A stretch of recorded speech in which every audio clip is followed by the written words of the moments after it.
You're watching How Leap. Let's turn off call announcement on iPhone. Open the settings app, tap phone, tap announce calls, select never. This stops Siri from announcing caller names. You can also choose headphones and car or always if you want it in specific situations. To disable Siri completely for calls, go to settings.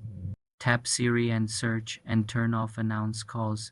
You're watching How Leap. Let's turn off call announcement on iPhone. Open the settings app, tap phone, tap announce calls, select never. This stops Siri from announcing caller names. You can also choose headphones and car or always if you want it in specific situations. To disable Siri completely for calls, go to settings, tap Siri and search and turn off announce calls. This setting is useful for privacy or quiet environments.